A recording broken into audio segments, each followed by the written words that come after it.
आदरणीय साहेब आपले मनपूर्वक स्वागत करीत आहोत. आपल्याला विनंती आहे कृपया आपण स्थानापन्न व्हावं. सर्वांना विनंती आहे आपण स्थानापन्न व्हायचं आहे. धन्यवाद. गेले काही दिवस अथांगचं पहिलं पोस्टर प्रदर्शित झाल्यानंतर सगळीकडे उत्सुकता होती. प्रसिद्ध झालेला लोकप्रिय आहे प्लॅनेट मराठीचा आहे अमाप यश आणि 13 वेब सिरीज नंतरची आताची ही 14वी वेब सिरीज आपल्याला सर्वांच्या भेटीला येत आहे.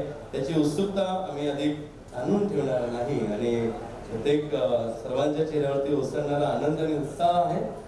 निर्मिती क्षेत्रातलं तेजस्विनी पंडित तसेच संतोषजी खेर यांचा हा सुंदर प्रयत्न आहे. प्लॅनेट मराठीचं हे छान योगदान आहे. अथांग बद्दल मी बोलण्याकरता या ठिकाणी आमंत्रित करणार आहे. अथांग बद्दल जाणून घेऊया. तत्पूर्वी सन्माननीय मामा सर्वांचे लाडके अशोक मामांचं आगमन झालेलं आहे. त्यांचं प्लॅनेट मराठी OTTच्या वतीनं, प्लॅनेट मराठी ओरिजिनलच्या वतीनं, अथांग टीमच्या वतीने सन्माननीय अशोक सर मामा आपलं मनपूर्वक स्वागत. विविधताई आपलंही स्वागत आहे. अथांग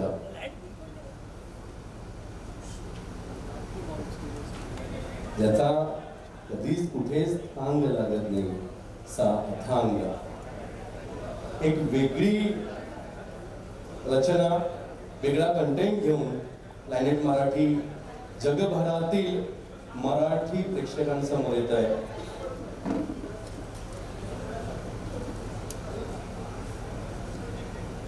प्लॅनेट मराठीचे जवळजवळ 2.5 लाख ऍक्टिव्ह सबस्क्रायबर्स आहेत आणि आपल्या सर्वांसाठी अतिशय अभिमानाची गोष्ट आहे. अथांगबद्दल या ठिकाणी आपण बोलणार आहोत. एकदा आपल्या सर्वांच्या छान जोरदार टाळ्यांच्या गजरामध्ये अथांगचं जोरदार स्वागत या ठिकाणी करूया. ट्रेलरचं स्वागत या ठिकाणी करूया. त्या अथांगबद्दल जे सुखद अनुभव आहेत त्या अनुभवांचा उलगडा या ठिकाणी होणार आहे. कसं सुचली कन्सेप्ट, काय सुचली, कशा पद्धतीतून ते अनुभव ऑन सेट आले आहेत, नेमकं वेगळं पण या वेब सिरीजचं काय आहे, हे असंख्य प्रश्न आपल्या सर्वांच्या मनामध्ये आहेत. त्याची उकल या ठिकाणी आपण करणार आहोत.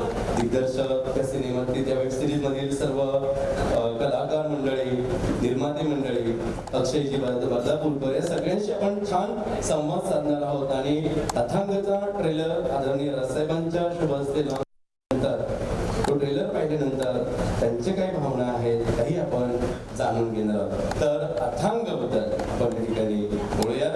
मी श्री जयंत पवार दिग्दर्शक यांना विनंती करतो कृपया आपण या ठिकाणी यायचं आहे आणि अथांगच्या आठवणींना उजाळा द्यायचा आहे. इतकं छान निर्मिती आहे, दिग्दर्शन आहे सरांचा. सर काय अनुभव पवार सर प्लीज.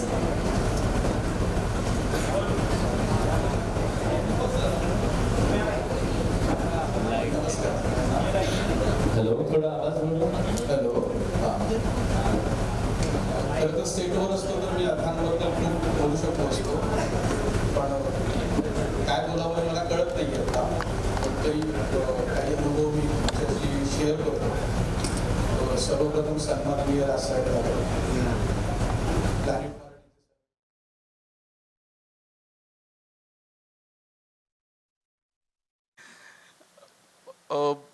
धैर्यशील होताच. निवेदिता मॅडम आल्या, संदीप खरे, उर्मिला, असे सगळे एक एक जण जुळत गेले. टेक्निकल टीम आमचा राकेश भिलारे. माझ्या मनातलं दृश्य त्याने त्याच्या कॅमेराने इतकं सुंदर टिपलं. राकेश भिलारे म्हटलं तर राकेश भिलारी तसा नवीनच माझ्यासारखाच, पण आम्ही सगळ्या नवीन माणसांनी सगळ्या नवीन माणसांवर विश्वास ठेवला आणि आमच्या या सगळ्या विश्वासावर प्लॅनेट मराठीने विश्वास ठेवला. त्यामुळे प्लॅनेट मराठीचे खरं तर खूप आभार. नाहीतर आतापर्यंत फक्त होर्डिंग्स बघत होतो दुसऱ्यांचे, वाटायचं नेहमी आपलं नाव कधीतरी या होर्डिंगवर असेल आणि ते असं पाहायला मिळालं. म्हणजे तो दिवस खूपच असा इमोशनल होता.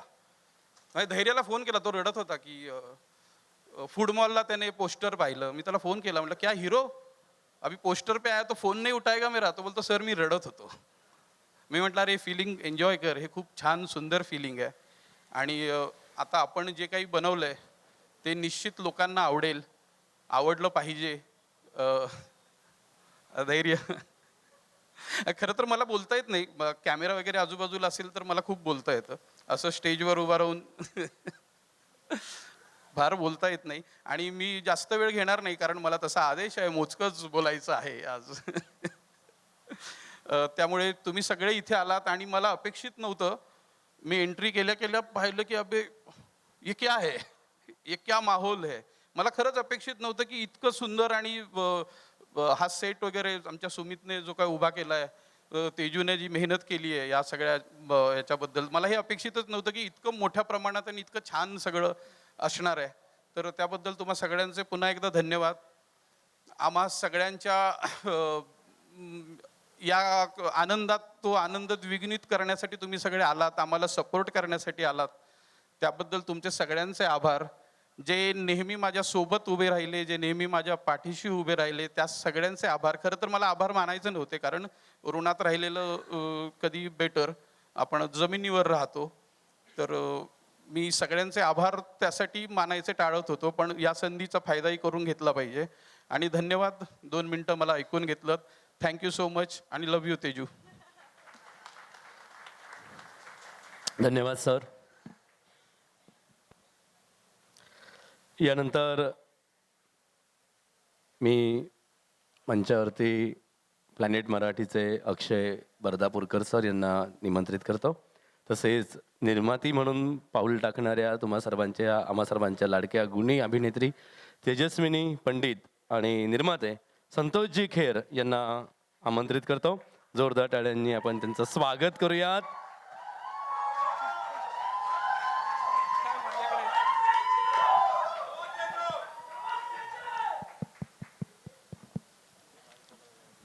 थोडंफार तिघांनाही आपण छान बोलता करणार आहोत. प्लॅनेट मराठी ओरिजिनलच्या माध्यमातून जवळपास 13 वेबसिरीज, अनेक सिनेमे जगभरातील प्रेक्षकांपर्यंत पोहोचवून, म्हणजे माझ्या अभ्यासानुसार कदाचित कमी अभ्यास असेल, लहानतुनी मोठा अभ्यास असेल किंवा तेवढा अनुभवी नसेल, परंतु आत्तापर्यंत मराठी चित्रपटसृष्टीच्या 100 वर्षाच्या या इतिहासामध्ये एका व्यक्तीनं, एका कंपनीनं 35 ते 40 यशस्वी प्रोजेक्ट निर्माण केलेले आहेत आणि त्या जगभरातील प्रेक्षकांच्या मनावरती अधिराज्य गाजवत आहे. अशा अत्यंत ध्येयवेड्या असणाऱ्या या 10 वर्षाच्या अनुभवातून एक स्वतःचं वेगळं विश्व मराठी माणसांकरता, प्रेक्षकांकरता उभं करणारे अक्षयजी बर्दापूरकर ही एकमेव व्यक्ती आहे असं माझा विश्वास आहे. मला असं वाटतं. सर, काय अनुभव राहिला आपला प्लॅनेट मराठीच्या बद्दल आणि तसेच अथांग बद्दल? आम्ही खूप उत्सुक आहोत जाणून घ्यायला. हे शक्य कसं झालं एवढं सगळं? हॅलो. प्लॅनेट मराठी शक्य कसं झालं हे ह्याला मला असं वाटतं की आपण बेस्ट रिगार्ड्स आपण कोविडला द्यायला पाहिजेत. कारण कोविड झाला नसतं तर कदाचित प्लॅनेट मराठी झालं नसतं. हे कितीही जगामध्ये वाईट घडलं असलं तरीसुद्धा जो काही वेळ मिळाला, जे काही 6 महिने 1 वर्ष जे मिळालं ते खूप कामाला आलं. आणि मला खरं सांगायचं तर अनेक लोकांना इथे मी थँक्स म्हणू शकतो, पण पुष्कर श्रोत्रीने एक दिवस मला फोन केला आणि पुष्कर कसा आहे सगळ्यांनाच माहिती आहे. आणि त्यांनी मला फोन केला आणि मला म्हणाला की OTTच्या बद्दल तुझं काय मत आहे. आणि त्या वेळेला मला असं वाटलं की मी म्हटलं OTTच्या बद्दल मी विचार करतोय, पण मला माहीत नाही कशा प्रकारे OTT बनवता येईल. तो मला म्हणाला थांब, मी तुला एका माणसाशी कनेक्ट करतो. आणि तिथून ती जर्नी सुरू झाली. ती आत्तापर्यंत सुरूच आहे. पण या जर्नीमध्ये सगळ्यात इम्पॉर्टंट फॅक्टर हा पैसा होता. नाहीतर एवढे 35-40 जे काही प्रोजेक्ट तुम्ही आत्ता म्हणालात ते करणं शक्य नव्हतं. आणि कित्येक कोटीमध्ये हा पूर्ण ही मला सुरुवात जेव्हा केली त्यावेळेला असं वाटलं नव्हतं की एवढं मोठा होईल. पण ज्या प्रकारे माझे partners Singapore based vistas media capital company यांनी ज्या प्रकारे सपोर्ट केला, एस्पेशली अभय आनंद सिंग, पियुष सिंग, सौरभ गुप्ता, या सगळ्यांनी जो काय सपोर्ट केला आणि अमराठी असताना मराठीमध्ये इन्व्हेस्ट केले, हे जास्त कौतुकाचं मला असं वाटतं. राजसाहेब, मी तुमचा खूप मोठा फॅन आहे आणि तुमच्यासमोर आज बोलतोय मी. मला असं वाटतं की एका प्रकारे काय डेजा वू म्हणा का आय कांट एक्सप्लेन की मी आज तुमच्या समोर बोलतोय. प्रथम तुमचं इथे स्वागत. Thank you very much. तुम्ही तेजूचा म्हणजे तेजूने मला सांगितलं की मी तिला असं म्हणालो नाही की नक्की येणार आहे का, कारण तेजू असं कधीच बोलणार नाही. पण ज्या प्रकारे तुम्ही ॲक्सेप्ट केलं इन्व्हिटेशन आणि तुम्ही इथे आलात एवढ्या ट्रॅफिकमधनं, खरंच मनापासून थँक्यू. अक्षय सर, एक आहे की सुरुवात त्या ध्येयानं केली आणि तो प्रामाणिकपणे आपण प्रयत्न केलेले आहेत. जून या सिनेमाकरता पहिलाच राष्ट्रीय पुरस्कार आपल्याला मिळाला. मी ते सांगतो, तुमचं थोडंसं एक गडबड झालेली आहे की गोष्ट एका पैठणीला बेस्ट मराठी फिल्म असा नॅशनल अवॉर्ड मिळालेला आहे. ही आमची फिल्म आहे, ही आम्ही प्रोड्यूस केलेली आहे. या वर्षीचा बेस्ट फिल्म अवॉर्ड मिळालेला आहे. जून सिनेमामध्ये ॲक्टर सिद्धार्थ मेननला बेस्ट ॲक्टर मिळालेला आहे आणि आम्ही जी फिल्म ॲक्वायर केली सुमी नावाची त्याला 3 नॅशनल अवॉर्ड मिळालेले आहेत. सो अशा प्रकारे या वर्षाचं नॅशनल अवॉर्डचं कंप्लीट केलेलं आहे. तारा राणीची उत्सुकता आम्हा सर्वांना आहेच. हो, आगामी सिनेमा येस. पुढच्या फेब्रुवारी ते मेमध्ये कधीतरी रिलीज करू आम्ही. धन्यवाद अक्षय सर, तुमचे मनपूर्वक धन्यवाद. आपण वळणार आहोत. अभिनेत्री अतिशय गुणी, उत्तम आहे आणि आज आपल्या सर्वांची लाडकी आणि निर्मिती क्षेत्रातलं हे पहिलंच पाऊल आहे आणि तेजस्विनी तुमच्या पायात लक्ष्मी आहे. तर अथांग बद्दलची काय भावना, एक निर्माती म्हणून आता मन काय म्हणतंय? वेळेवर पैसे दिलेत म्हणून ओरडतायत हा?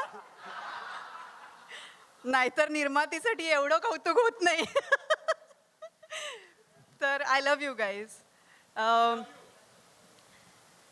धन्यवाद. एक तर सर्वप्रथम राजसाहेब खूप खूप धन्यवाद. तुम्ही आमच्या सगळ्यांच्या विनंतीला मान देऊन इथे आलात आणि ह्या खऱ्या अर्थाने आमच्या छोट्याशा सोहळ्याला खूप मोठं केलं. तर thank you so much. Thank you Ashok मामा. अगदी वेळात वेळ काढून, म्हणजे लिटरली गोव्यावरनं ते लिटरली काल मला निवेदिता मामीचा फोन आला. मी त्यांना विचारलं होतं अशोक मामा येतील का आम्हाला शुभाशीर्वाद देण्यासाठी, तर ती म्हणाली 100% येणार आणि ते शुभाशीर्वाद देणार. थँक्यू अशोक मामा. आणि ॲक्ट्रेस टू निर्माती हा खरं तर प्रवास, म्हणजे ॲक्टर हा कायम स्क्रिप्ट कंप्लीट झाल्यानंतर येतो, त्याचं काम करतो, डबिंग झाल्यानंतर त्याचं काम संपतं, मग तो परत प्रमोशनला येतो, मग पुन्हा त्याचं काम संपतं. पण निर्माती म्हणून कागदावरती श्री लिहिण्यापासनं मी अथांगमध्ये आहे ते आत्तापर्यंत. त्याचा लॉन्च संपल्यानंतरही काम संपत नाही, कारण जोपर्यंत रिलीज होत नाही तोपर्यंत आमचं काम प्रोड्युसर्स म्हणून चालूच राहतं. मी प्लॅनेट मराठीची अत्यंत आभारी आहे की त्यांनी मगाशी ॲक्च्युली जयंत सरच म्हणाले की आम्ही ज्यांच्यावरती विश्वास ठेवला तर आमच्यावरती ह्यांनी विश्वास ठेवला. त्यामुळे थँक्यू प्लॅनेट मराठी. आणि खरंच आजचा दिवस मला फार बोलायचं नाही आहे, कारण आजचा दिवस माझ्यासाठी खूप स्पेशल आहे आणि कधीतरी अभिनेत्री नसून एक निर्माती म्हणून उभी राहीन हे स्वप्न होतं आणि ते स्वप्न आज अथांगच्या निमित्ताने पूर्ण होतं आहे आणि इतक्या चांगल्या कॉन्टेंटनी पूर्ण होतं आहे याचा मला आणि संतोषला मनापासून अभिमान आणि आनंद आहे. बाकी सगळं आय गेस बोलत राहूच, म्हणजे प्रेसबरोबर तर आपण बोलतोच आहोत किंवा ह्याच्या पुढेही बोलणारच आहोत. मला असं वाटतं की फार वेळ न घालवता आपण मुख्य कार्यक्रमाकडे जाऊया सँटीशी बोलल्यावर. क्या बात आहे. कॉलेज जीवनापासूनच धन्यवाद तेजस्विनी. संतोष सरांकडे आपण वळणार आहोत. कॉलेज जीवनापासूनच अभिनयाची आवड, अनेक प्ले थिएटर्समध्ये, अनेक प्लेमध्ये तुम्ही काम केलेलं आहे आणि आता दुबईमध्ये एका उच्च पदावरती आहात. पुन्हा हे नाट्यकलाकृती आणि सिनेमा आणि या सगळं क्षेत्र तुम्हाला असं खेचून पुन्हा इकडे आणलेलं आहे. क्रिएटिव्ह वाईब्स आणि या सगळ्या प्रोजेक्टबद्दलचा आणि पुन्हा एक चांगला दिलदार आणि जिंदादिल निर्माता म्हणून संतोष खेर सर आपला एक लौकिक आहे. काय मनात भावना आहेत आपल्या? भावना, हॅलो. पहिले तर मी एक क्विक 10 सेकंड्स थँक्यू म्हणेन सगळ्यांचं की तुम्ही सगळे आला इथे. आत्ता बॉम्बेमध्ये ट्रॅफिकमध्ये ट्रॅव्हल करणं खूप मोठी गोष्ट आहे. So thank you so much. Rajsaheb thank you. Ashok मामा थँक्यू सो मच तुम्ही आलात. आणि मेन थँक्यू अक्षयचं की प्लॅनेट मराठीनी अप्रूव्ह केला हा प्रोजेक्ट. जसं जयंत पवार सर म्हटले की खूप मोठी जर्नी होती की आणि मी इन्वॉल्ड होतो. सो आत्ता आम्ही बघतोय जे नरेशन झालं तिथपासून आत्ता जे full web series web show ready आहे, माझ्यासाठी खूप मोठी गोष्ट आहे to be part of entire process. आणि क्रिएटिव्ह वाईबचं टॅगलाईन हेच आहे, ब्रिंगिंग आयडियाज टू लाईफ. आणि आम्ही ॲक्च्युली ते बघितलं आहे. आणि आम्ही चंद्रमुखी प्रेझेंट केली, पॉंडिचेरी प्रेझेंट केली, आता सनीचं को प्रोडक्शन केलं आहे. ही प्रोसेस खूप स्पेशल होती. पहिली वेब सिरीज आहे आमची. सो आमचा प्रयत्न हाच आहे की आम्ही नवीन टॅलेंटला ऑपॉर्च्युनिटीज देऊ, नवीन कॉन्टेंट आणू आणि वेगळ्या जॉनरमध्ये आम्ही अजून प्रोडक्शन करू. So thank you so much. तुमचे ब्लेसिंग्स राहून दे. जसं सगळे म्हणतात आहे जास्त बोलायचं नाही, सो मी शॉर्ट ठेवेन. Thank you so much. Thank you sir, thank you very much. या तिघांकरता एकदा चेअरअप जोरदार टाळ्या आपण शुभेच्छा देऊया तिघांनाही. अशा प्रकारच्या तेजस्विनी कलाकृतींची अक्षय निर्मिती करणारा प्लॅनेट मराठी OTT हा प्लॅटफॉर्म अथांग आहे आणि तो पाहिल्यानंतर प्रत्येक प्रेक्षकाला संतोष वाटणार आहे आणि तो संतुष्ट होणार आहे आणि अथांग सर्वांच्याच मनावरती राज करणार आहे. तर अशा या सुंदर सोहळ्याचे आपण सर्वजण साक्षीदार आहात. तर अशा या मस्त ज्याची उत्सुकता आपल्या सर्वांमध्ये आहे त्याला वळूयात. मी तिघांनाही धन्यवाद देतो आणि ट्रेलर लॉन्च या ठिकाणी करूया. तेजस्विनी प्लीज. काही नाही, एवढंच सांगेन, भरपूर प्रेम असू द्या, भरपूर प्रेस मीडिया, माझे मित्रमंडळी इथे उपस्थित सगळ्यांना फक्त सांगेन, भरभरून शेअर करा, लाईक करा, सबस्क्राईबचं प्लॅनेट मराठीला करा. काही केलं नाही तरी चालेल, सबस्क्राईब पण करा. जर नाही, शेअर करा. सो प्लीज बघा आणि enjoy the trailer. Thank you so much.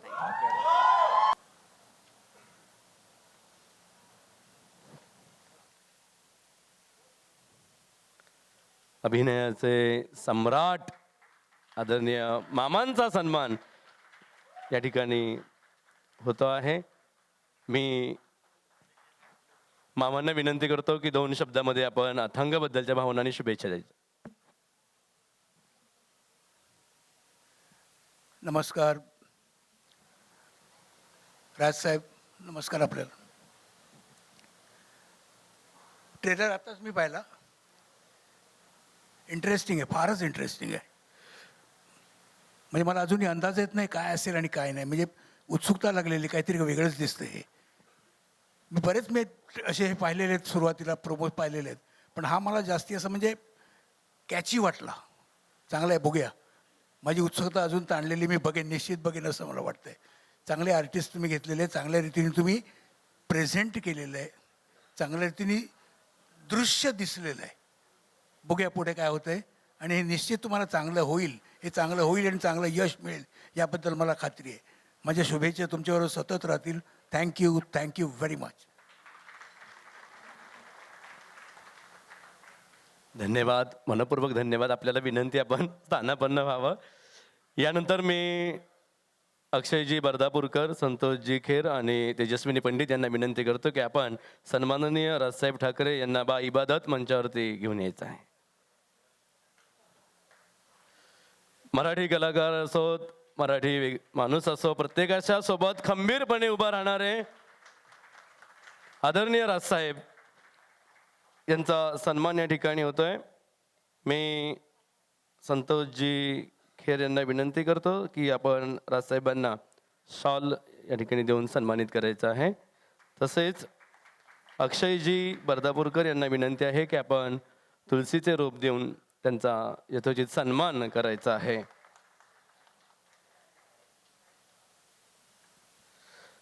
आदरणीय साहेब वेळात वेळ काढून या सोहळ्याला उपस्थित राहिलेले आहेत. मी तिघांनाही विनंती करतो की साहेबांना हा छान प्रेमळ बुके तेजस्विनी पंडित आणि सर्वजण या ठिकाणी साहेबांचा सन्मान करतील.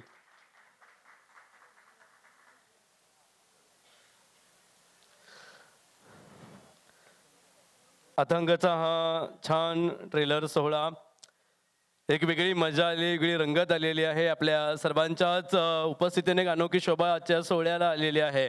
आणि आपण या ठिकाणी साहेबांशी संवाद साधणार आहोत. त्यांच्या मनात काय भावना आहेत त्या जाणून घेणार आहोत.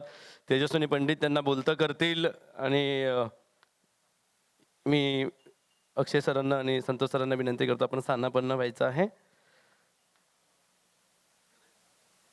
छान संवाद या ठिकाणी प्रश्न उत्तर होणार आहेत. साहेबांशी संवाद या ठिकाणी साधला जाणार आहे. मी साहेबांना विनंती करतो आपण स्थानापन्न व्हावं.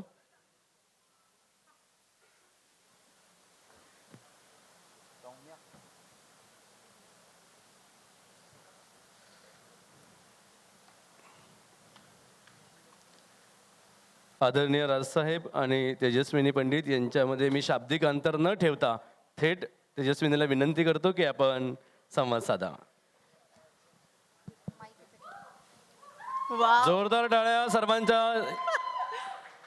वाव, मला हे अक्षरशः स्वप्नवत आहे. आणि मला कधीच वाटलं नव्हतं की मी तुमची छोटीशी का होईना पण मुलाखत घेईन.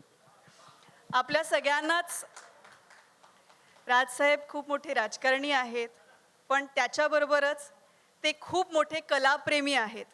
खूप लोकांना माहिती असेल आणि मला नुकतंच खूप जवळून त्यांना अनुभवता आलं.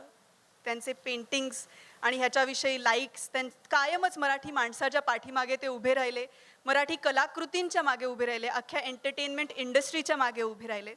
तर राजसाहेब, माझा पहिला प्रश्न तुम्हाला असा आहे, खूप वेळ घेणार नाही आहे मी, की एवढ्या मराठी लोकांच्या, एवढ्या मराठी माणसांच्या कायम मागे उभं राहणं हे टायरिंग आहे? आनंदाची गोष्ट आहे खरं तर. मला हे मनापासून आवडतं पण मी करतो. मला कोणी सांगितलं होतं, म्हटलं मराठीमध्ये करणार. कारण आपल्याकडे मराठी घरामध्ये फक्त ओटी भरायची पद्धत आहे, OTT भरायची पद्धतच नाही. आनंदही होतोय आणि अभिमानही वाटतोय. सर, मला एक्झॅक्टली हा प्रश्न विचारायचा होता की मराठी माणसांच्या मागे तुम्ही इतके वर्ष उभे आहात सातत्याने, याच्या पुढेही असाल याची खात्री आम्हाला सगळ्यांना. आम्हाला असं वाटतं की तुम्हीच आमचे वाली आहात खरं तर. पण प्लॅनेट मराठीसारखा जगातला पहिला मराठी OTT प्लॅटफॉर्म आहे आणि या प्लॅटफॉर्मवरती अनेक मराठी कलाकृती आहेत. तुमचे पदाधिकारी आहेत अभिजित पानसे सर, त्यांची रान बाजार याच OTTवरती आली. तुमच्या व्यस्त स्केड्यूलमधनं तुम्हाला काही क्षण बघण्याची संधी मिळाली का? मला खरं माझा स्वभाव पाहता मी तसा सिरीजवाला माणूस नाही. एखाद 2-4 मी सिरीज पाहिल्यात, पण आता मला अभिजितची रान बाजार आणि ही तर 22 लागेल मला सुटकाच नाही त्यातनं मला. पण मी तसा सिरीजवाला नाही आहे. मी फिल्मवाला आहे. 2-2.5 तासात 3 तासात काय सांगायचं ते सांगा. पण आमची सिरीज सर फक्त 3.5 तासाची, 6 एपिसोड्स फक्त. हा पाहिन ना मी कुठे नाही म्हटलं. मी पाहिन ते मी. पण तुम्ही म्हणाल की पाठीमागे उभा राहतो मराठी माणसाच्या. मी खरंच सांगतो, मी काय एकटा आहे अशातला भाग नाही. आज अशोक सरांसारखी पण व्यक्ती आहे, गेली इतकी वर्ष आज इंडस्ट्रीमध्ये आहे. आपल्याला काय वाटतं ते एकटे काम करतात? आज त्यांनी किती जणांना आशीर्वाद दिले असतील, किती जणांचे हात धरले असतील, किती जणांना वरती काढले असतील. मला असं वाटतं प्रत्येक जण आपापल्या परीने काम करत असतो. मला जे माझ्या घरामध्ये मला संस्कार मिळाले, मग ते आजोबांपासून असतील, माझ्या काकांपासून असतील, वडिलांपासून असतील, आणि मी स्वतः अत्यंत हार्डकोर कट्टर मराठी आहे. वा. आणि त्याच्यामुळे मला ज्या वेळेला जी गोष्ट शक्य असेल त्यावेळेला मी तिथे उभा राहतो. आणि मी काही कोणावरती उपकार नाही करते. हा मला असं वाटतं माझं काम आहे, ते कर्तव्य ते मी पार पाडतो जेवढं शक्य असेल तेवढं. हा तुमचा मोठेपणा आहे सर. दुसरा प्रश्न सर, OTT प्लॅटफॉर्म्सच्या सेन्सॉरशिप बद्दल तुमचं काय म्हणणं आहे? म्हणजे हा खूप विचित्र विषय आहे. कारण शेवटी तुम्ही काय नेमकं दाखवणार आहात आणि त्याचा संबंध हा त्या सिरीजशी आहे की नाही आहे. मे बी मध्यंतरी मी एक कुठची माझ्या कोणीतरी मित्रांनी काहीतरी एक सिरीज लावली होती. त्यात व्याकरणापुरतं मराठी होतं. बाकी बऱ्याचशा शिव्याच होत्या. आता किती शिव्या द्यायच्या तुम्ही, शेवटी कसं आहे, आपण परदेशातल्या अनेक गोष्टींचं अनुकरण करतो, परंतु अजूनही आपल्याकडे इतक्या वर्षानंतर देखील लोकशाही अजून रुजायची आहे. त्याच्यामुळे आपण तो मोकळेपणा आणला पाहिजे. नाही अशातला भाग नाही. मी कुठच्या बंधनामध्ये रमणारा माणूस नाही, त्याच्यामुळे बंधनं आणून नाही. पण जर समजा गरज असेल, आवश्यकता असेल, तिकडे कुठची बंधनं येता कामा नयेत. म्हणजे त्या सिरीजची किंवा त्या चित्रपटाची जर ती गरज असेल तर मला असं वाटतं की कुठची बंधनं असता कामा नयेत. आली आहेत का कोणाला? अजून आली नाही sir. हां, अजून सांगा आली काय. नाहीत पण कळवा. तर तुम्हाला आत्तापर्यंत आवडलेली वेब सिरीज कुठल्याही प्लॅटफॉर्मवरची अशी तुम्ही पाहिली आहेत का, आणि आवडलेली कोणती आहे? मी किंवा आत्ताच पाहिलेली एक माझ्या मते वेब सिरीज परत पाहावीशी वाटणं, 10 एपिसोडची, मला असं वाटतं मी चुकत नसेल 9 किंवा 10 मी आत्ता पाहिली आणि परत पाहावीशी वाटते, ती म्हणजे ऑफर. ओके. वूटवरती आहे ती आणि गॉडफादरच्या वरती आहे, सगळ्यांना माहिती असेल ती. मला असं वाटतं मी गेल्या काही वर्षांमध्ये, तुमची पण पिरियड फिल्म हो. आहे, सिरीज आहे, आणि ती पण एक पिरियड सिरीजच आहे. पण ज्या प्रकारे तो पिरियड मेंटेन करतात ते विलक्षण आहे. आणि तो पिरियड मेंटेन करण्यासाठी म्हणून ज्या प्रकारची साधनं त्यांच्याकडे उपलब्ध आहेत ती बऱ्याचशा प्रमाणात आपल्याकडे नाही आहेत. आणि तरीही आपल्याकडे या प्रकारचं काय म्हणू आपण त्याला, हिंमत लोक दाखवतात, तुमच्यासारखी लोक, की एक पिरियड फिल्म सिरीज करावी किंवा फिल्म करावी. हीच गोष्ट खूप मोठी आहे. सर, मराठी चित्रपटांमध्ये किंवा वेब सिरीजमध्ये किंवा मालिकांमध्ये असं म्हणजे प्रेक्षक म्हणून तुम्हाला असं काय वाटतं जे थोडं कमी पडतंय, किंवा ते Sorry, थोडंसं परत मराठी चित्रपट, मालिका किंवा वेब सिरीज हे लोकांपर्यंत पोहोचत नाही असं सगळ्यांचं म्हणणं आहे. तर तुम्हाला काय वाटतंय नेमकं प्रेक्षक म्हणून, की काय कमी पडतंय किंवा आपण कुठे कमी पडतोय? हां, त्याबद्दल काय मी फार तज्ज्ञ नाही आहे, परंतु मी थोडासा माझा चित्रपटांविषयीचा थोडा एक अंदाज देऊन ठेवतो तुम्हाला. माझ्या घरामध्ये एक मशीन आहे ड्रोबो नावाचं, आणि त्यातल्या सर्व फिल्म्स मी पाहिलेल्या आहेत. त्या ड्रोबो मशीनमध्ये जवळपास एक 8,500 ते 9,500 फिल्म्स आहेत. आणि माझ्या आयुष्याचं मी राजकारणामध्ये खूप अपघाताने आलो. माझं फर्स्ट पॅशन हे फिल्म मेकिंग आहे, आणि त्याच्यामुळे मी चित्रपट त्या दृष्टिकोनातनं पाहतो. मला बरेचसे मराठी चित्रपट मी पाहत असताना मला खूप घाई गडबडीत केल्यासारखे वाटतात. आणि आपल्याला आता पटकन चित्रपट करायचा आहे, त्याच्यामध्ये बऱ्याच प्रमाणामध्ये स्क्रीन प्ले नावाची काही गोष्टच नसते, आणि बऱ्याच काही प्रमाणात काही त्रुटी असतात. पण हे सरसकट मला म्हणता येत नाही. असे अनेक चित्रपट आहेत की ज्याच्यामध्ये उत्तम, पण पूर्वी मी जेव्हा जात असे त्यावेळेला मी बसल्यानंतर मी बाजूचे जे केस कापायचे ना, त्यांच्याकडे माझं लक्ष असायचं. आणि ते जे आरशात पाहायचे तर त्यांच्या स्वतःच्या दिसण्याबद्दलच्या काही कल्पना असतात, की मी असा दिसतो, मी असा दिसत असीन, असं त्यांना स्वतःला एक वाटत असतं. तर त्याच्यामुळे हे प्रत्येकाला असतं. त्याच्यामुळे मी कसा दिसतो हे मला तसं माहिती नाही आरसा सोडला तर त्याच्यामुळे ती गोष्ट कोण करू शकेल मला कल्पना नाही. पण तुम्हाला आवडेल का तुमच्यावरती बायोपिक झालेला, किंवा तुम्ही आम्हाला त्याची संधी द्याल का?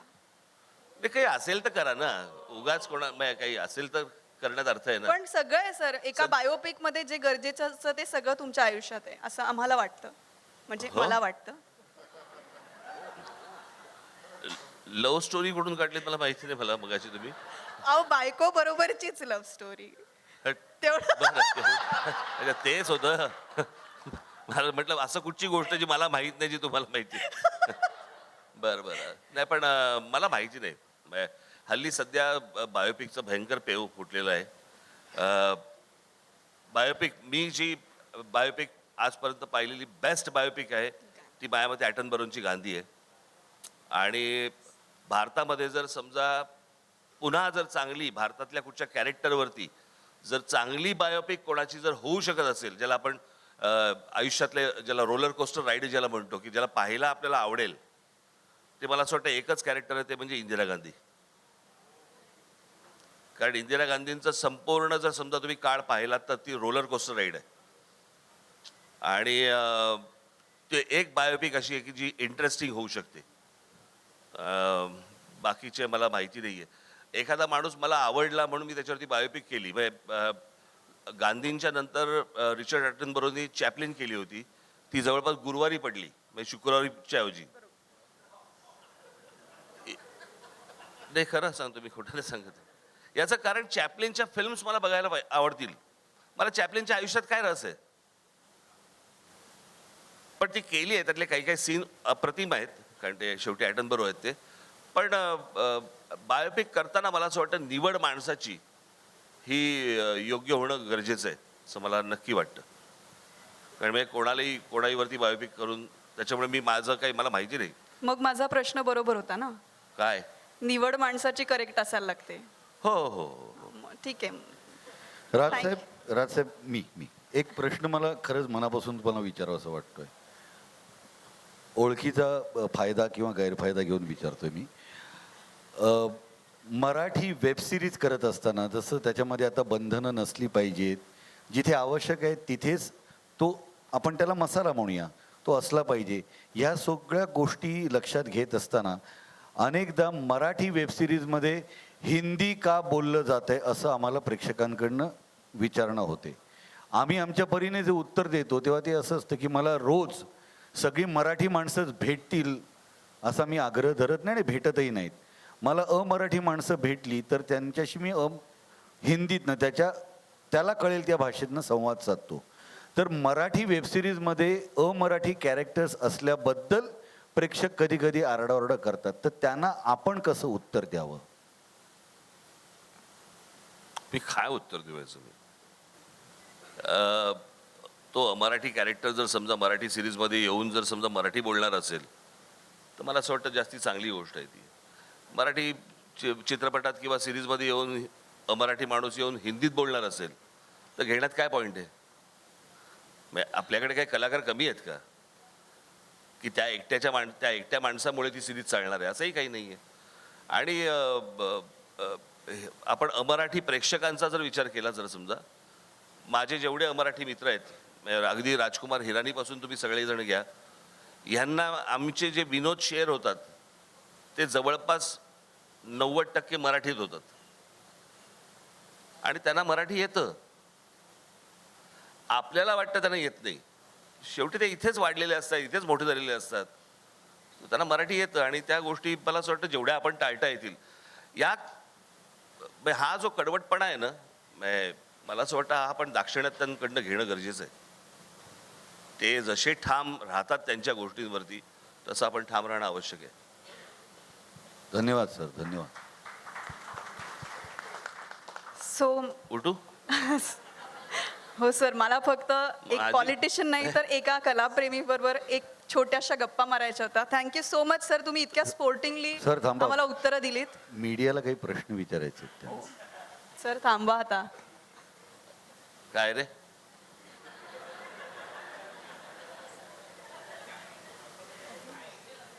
कोणाला काही प्रश्न नाही ना? Thank you so much. काय विचारतील ते? थँक्यू.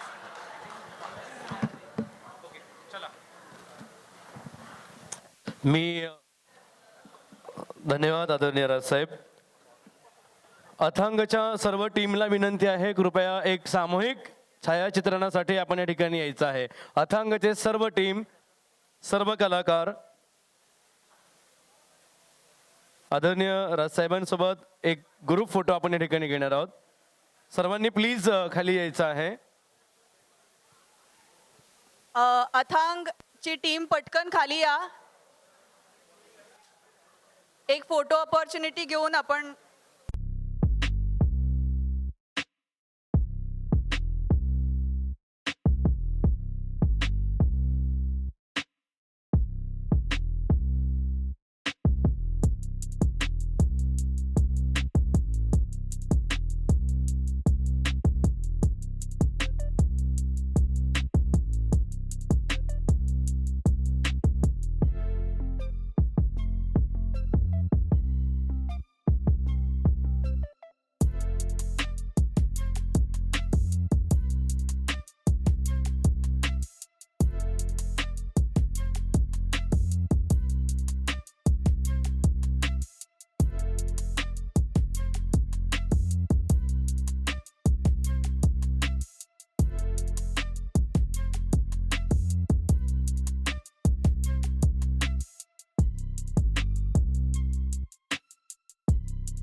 ये वेब सीरीज़ है अथांग नाम की, ये आ रही है प्लैनेट मराठी OTT पे।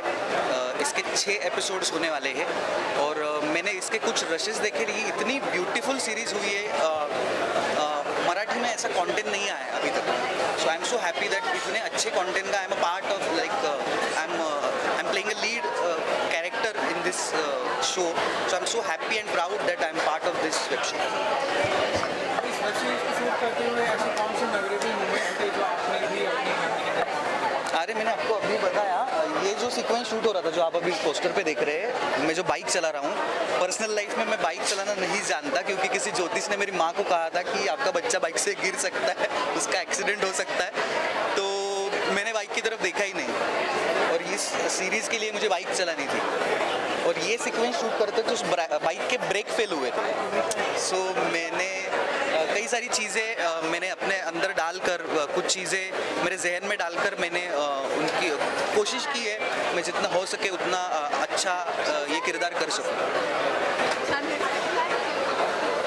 अपने कैरेक्टर के बारे में बताइए, आपने मेरा कैरेक्टर बहुत डेंजर है, यू कांट से कि ये एंटागोनिस्ट है या ये प्रोटोगोनिस्ट है, ये ग्रे कैरेक्टर है। आपको ये पोस्टर देख के भी आइडिया आएगी, आपने अभी ट्रेलर भी देखा, तो ये कैरेक्टर मेरे पर्सनल लाइफ से बहुत ही निराला है, जो मुझे मेरे लिए एक चुनौती थी, मेरे लिए एक चैलेंज था कि ये कैरेक्टर मैं कैसे प्ले करूँगा, लेकिन मेरे डायरेक्टर जयंत पवार, मेरे राइटर सिद्धार्थ साळवी, मेरे प्रोड्यूसर जो मराठी के बहुत अच्छे अदाकार आए तेजस्विनी पंडित, उन्होंने मुझे बहुत हेल्प की टू बिल्ड दिस कैरेक्टर। उन्होंने मुझे छोटे छोटे चीज़ें, छोटे छोटे नुआंसेस दिए और उसके बेस पर, उसके बलबूते पर जाके राव साहेब sir Deshmukh bun Gaya, like this character.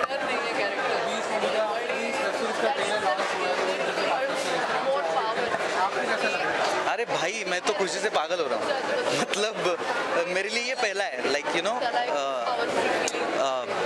First is always special वो बोलते हैं, तो मेरे लिए मेरा डेब्यू है एज अ लीड, तो मेरे लिए बहुत ज़्यादा स्पेशल है। माई मॉम वाज सिटिंग देयर, मेरी सिस्टर थी, मेरे रिश्तेदार थे, तो मेरे बहुत नज़दीकी दोस्त आए, तो I feel very warm end मैं बहुत ज़्यादा इमोशनल हुआ अभी ट्रेलर जब शुरू था, और जैसे हम बोलते हैं ना कि एक मेरा छोटा सा ख्वाब था वो बहुत बड़े लेवल पे जाके पूरा हुआ है, सो मैं आई एम ओवरवेल्म्ड एंड मैं ग्रैटिट्यूड में हूँ। अभी से वेब सीरीज का ट्रेलर लॉन्च हुआ है तो अभी तक से काफ़ी अच्छा रिएक्शन है, आप प्लीज़ बताएं आप कैसा फील कर रहे हैं?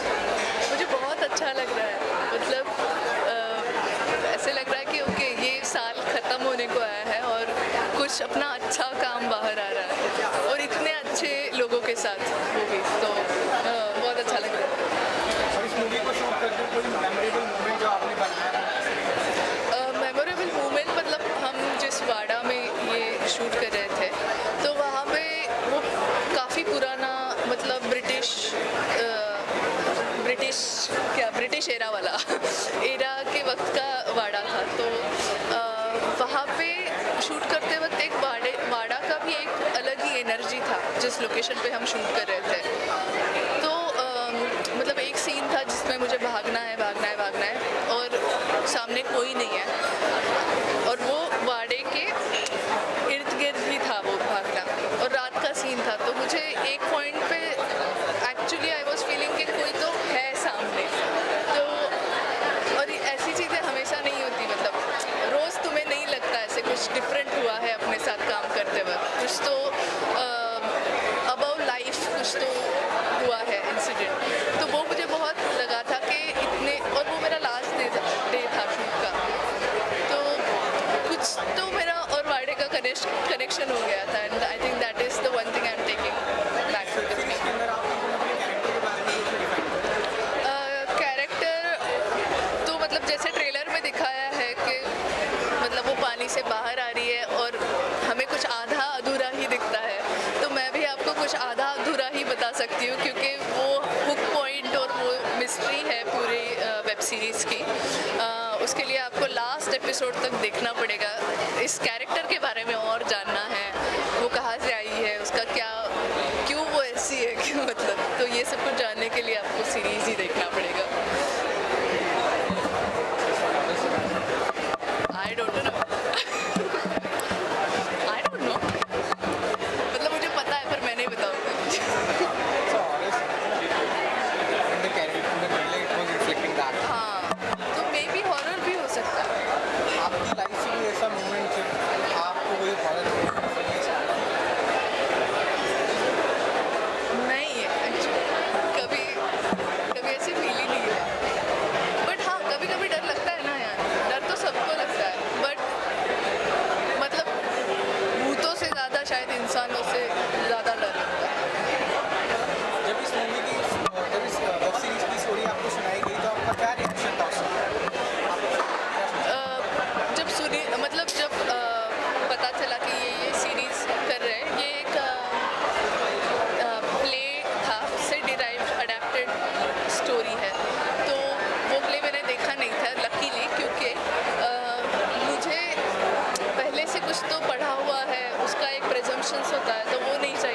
ऐसा नाम है अथांग।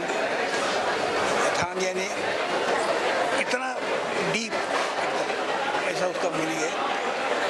और उसका प्रोमो देख के मुझे लगा कि बहुत ये अच्छा वेब सीरीज में अच्छा होगा, ऐसा मुझे लगता है पूरा, क्योंकि जिस तरह से उन्होंने दिखाया है, जो एटमॉस्फियर उसका, जो बाकी सब ड्रेपरी से लेके सब उन्होंने जो यूज़ किया वो बहुत इंटरेस्टिंग लगा मुझे। तो मेरे ख्याल से ये एक वेब सीरीज अच्छी होगी वैसा मुझे लगता है एक देखने से, क्योंकि तो मुझे तो देखने के लिए मुझे इंटरेस्ट हो गया है। इसलिए मैं मराठी प्लैनेट को OTT को मैं धन्यवाद देता हूँ, और उनको मैं हमेशा कहूँगा कि ऐसे ही अच्छे सब्जेक्ट आप पेश करते जाइए। Thank you very much. Thank you sir. सबके सामने भी लॉन्च किया गया है, सबने ट्रेलर देखा है, आपका क्या रिएक्शन है इसका? एक बहुत ही ये एक बहुत बड़ा चैलेंज था कि मराठी में जैसे हमारे पास जो बजट है, वेरी लिमिटेड बजट, और जिस टाइप के हमारे पास इक्विपमेंट्स अवेलेबल हैं जो हम उस बजट में कर सकते हैं, उसमें एक पीरियड वेब सीरीज करना, और वो भी एक सस्पेंस एंड थ्रिलर जॉनर की करना, एक बहुत बड़ा चैलेंज था जो writer, director and producer all three of them have done it amazingly successfully वेल।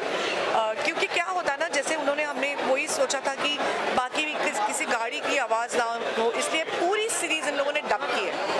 मतलब यूजुअली ऑन शूटिंग ही साउंड यूज़ किया जाता है वेब सीरीज में, बट ये पूरी सीरीज उन लोगों ने उसलिए डब की है। They have taken lot of care कि कहीं भी इलेक्ट्रिक वायर ना दिखाई दे या कुछ ना उस टाइप का, बिकॉज दैट वाज तब इलेक्ट्रिसिटी आई हुई नहीं थी उस ज़माने की ये सीरीज़ है। क्योंकि ये सीरीज़ में क्या ना, 2 पीरियड्स है पैरेलल, एक पीरियड पहले ज़माने का है और वो ऐसा नहीं कि अभी फ्लैशबैक हम शुरुआत करते और फ्लैशबैक शुरुआत, इट्स नॉट लाइक दैट। दोनों पीरियड्स इकट्ठा साइमल्टेनियसली पैरेलल चलते हैं एक दूसरे के साथ, एक दूसरे में इसका एक दूसरे में एक से दूसरे से निकलना इतना अच्छे से और इतना आसान तरीके से किया गया है डायरेक्टर के तरफ से, प्रोड्यूसर की तरफ से, कैमरामैन के, क्योंकि हर किसी के लिए चैलेंज था।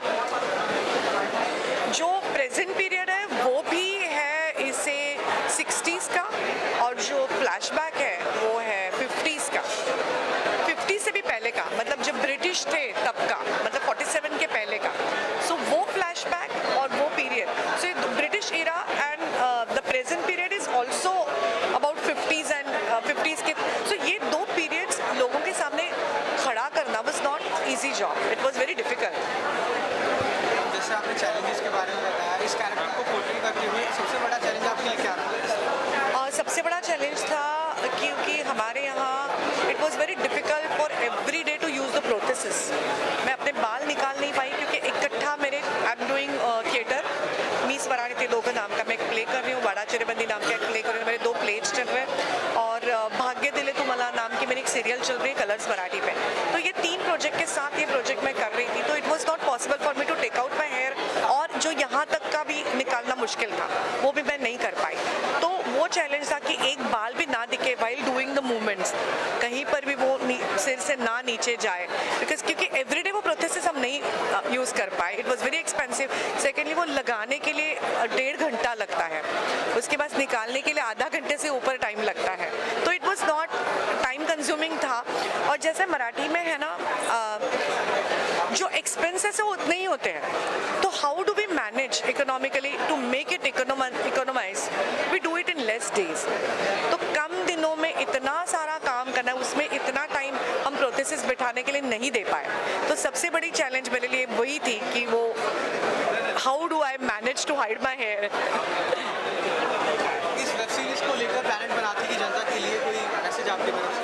मुझे ये कहना है मराठी ऑडियंस के लिए, और जो हमारे जो अमराठी जो बाकी भाई लोग हैं उनके लिए, मराठी में हमेशा हम लोगों ने बहुत अलग अलग कंटेंट देने का चैलेंज लिया है, फिर वो फिल्म हो या थिएटर हो, क्योंकि मराठी थिएटर ये भी एक बहुत बड़ी इंडस्ट्री है। या अभी जो OTT कंटेंट प्लैनेट मराठी ने शुरू किया है, उस पर वो रान बाजार जैसे सीरियल हो, या चंद्रमुखी जैसा हो, या शेर शिवराय जैसे जैसे सिनेमा हो, हमेशा डिफरेंट कंटेंट देने की मराठी में हमने हमेशा we have tried our level best. तो मैं मेरे सारे मराठी भाइयों को भी कहना चाहती हूँ कि हर महाराष्ट्रन एक मराठी सिनेमा, एक मराठी नाटक देखना ही चाहिए। ये ज़रूरत है, ये अपना कर्तव्य है। उसके साथ मेरे ख्याल से प्रांजल मराठी को सब्सक्राइब करना भी हमारा कर्तव्य है। This is our first Marathi OTT platform. Thank you so much. Okay, so shall I answer in? Launch किया गया है, सबने देखा है, आपका क्या रिएक्शन है इसमें? मैं तो बहुत इमोशनल हूँ क्योंकि मुझे तो मैं बहुत इमोशनल हूँ और क्योंकि मुझे सब वो दौर याद आ गया जब हम शूट कर रहे थे और मुझे बहुत एक्साइटमेंट है कि जब सीरीज़ रिलीज़ होगी तब आप सभी का क्या रिएक्शन होगा। आपका जो कैरेक्टर है उसका लुक काफ़ी अच्छा लग रहा है इस सीरीज़ के अंदर। आप प्लीज़ अपने कैरेक्टर के बारे में बताएं। मेरे कैरेक्टर का नाम है सुशीला। 1960s का ये पीरियड है, तो उस ज़माने में एक ऐसा किरदार है, ऐसी लड़की है जो थोड़ा सा वक्त के थोड़ा आगे का सोचती है, जो बहुत इनोसेंट है, बहुत बात करती है। आप सुन के शायद थक जाएंगे, लेकिन वो बात करना नहीं छोड़ेगी, आपसे दोस्ती कर लेगी वो। तो आप जब ये कैरेक्टर देखोगे तो आपको बहुत पसंद आएगा। इस वेब सीरीज को शूट करते हुए ऐसे कौन से सेटबैक्स चैलेंजेस थे जो आपने फेस किए? एज एन एक्टर आपको कुछ चैलेंजेस को फेस करना पड़ता है। एज आई सेड 1960s का पीरियड, तो उस ज़माने में लोग कैसे थे, उनकी भाषा कैसी थी, वो किस तरीके से बात करते थे। वहाँ उस टाइम के लेडीज़, जब टेक्नोलॉजी नहीं थी, घर के सारे काम करती थी वो, तो वो कैसे होता था।